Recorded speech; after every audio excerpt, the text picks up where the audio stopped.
And Kelly, this visit brings back many memories of coming to visit both my mother and my father's side of the family, coming out to our cousins' farms across the Saskatchewan, but in general in the vicinity of Saskatoon. My parents are both Saskatchewanians, and so as we were driving here from Alberta yesterday, I was tempted to say to our team, "Are we there yet?" Which is what we used to say again and again as kids.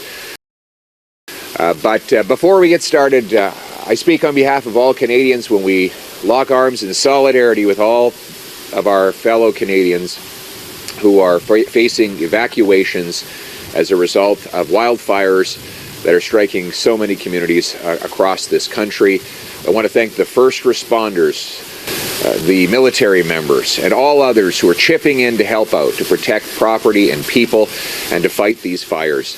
And Conservatives call on the federal government to offer any support that either local communities or provinces are seeking in order to combat this continued menace. People across the country are suffering with this, but here in the prairies, of course, in the last 48 hours, people have had a new problem, and that is that the Chinese government has announced yet another unfair round of tariffs, this time charging canola seed. They've already gone after oil and meal, and this is, of course, another unfair attack on our Western producers, who, many of whom were having a fantastic growing season and looking forward to a bumper crop. That crop is now facing tariffs from one of our biggest customers. These tariffs are unfair and unjustified, and we lament the fact that Mark Carney has been so silent and so weak, failing to stand up for our farmers against these tariffs.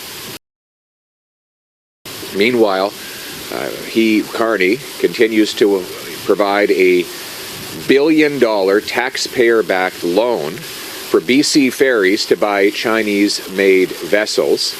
Can you imagine that? The sign of weakness that Carney is sending to the dictatorship in Beijing. You tax and tariff our farmers, and we'll give you a billion-dollar loan to create jobs in your country. That kind of weakness has led to failure after failure. Remember, Mark Carney promised that he was an international man of mystery who is going to negotiate deals and end tariffs. Well, what's the result been so far? Let's start south of the border. Since Prime Minister Carney took office, the Americans have doubled tariffs on Canada, while they've signed deals with Europe, Japan, and other countries. They have increased penalties and increased the number of tariffs. Meanwhile, Mark Carney has made concession after concession, removing the digital services tax and counter tariffs while getting absolutely nothing in return. He sent his ministers to Mexico to try and get a bilateral deal with them. The Mexicans send the Liberals packing. Yeah, he's done photo ops in Europe, but he hasn't got any deals, while the Americans have signed a deal to sell $750 billion of their energy products to the Europeans. Not a single dollar of European commitment to buy Canadian energy.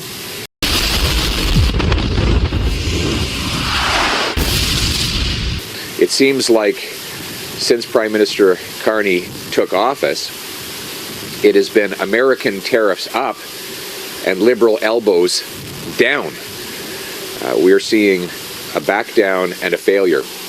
But we take no delight in this because as Carney fails abroad, Canadians pay the price at home. Here in Canada, things are not changing as he promised they would. In fact, they are actually getting worse. In replacing Justin Trudeau, he claimed that things would be different. Well, they're different only in that they continue to worsen. There have been many grand announcements, high-profile meetings, and grand statements, but none of the results promised. Government spending is growing faster than ever, faster than when Justin Trudeau was Prime Minister. Inflation and the cost of living continue to rise. Housing costs, which had already doubled, are now rising faster than before. And we see that the home building numbers are worse today, even after Carney promised that he would double them. Crime rages in our streets as catch-and-release laws still release the most dangerous monsters to terrorize our communities. Carney has kept Justin Trudeau's out-of-control immigration numbers, Worse, the Liberal government has lost track of 600 foreign criminals with records of committing crime in Canada who should have been deported but are now wandering our streets, God knows where, doing God knows what. Low-wage temporary foreign workers take jobs and drive wages down for our youth. No major projects, such as pipelines, have been proposed, approved, or begun construction. His energy cap, Carney's energy cap, industrial carbon tax, and continued support for banning pipelines, for the laws that ban pipeline, are keeping our resources in the ground and making us more dependent than ever on the Americans. So much for, he said it was going to be build, baby, build. So far it's been block, baby, block. He's not actually getting anything built.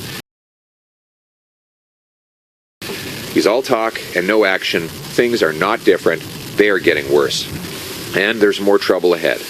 Mark Carney's promised to ban your gas truck and car, which a ban that begins phasing in just months from today.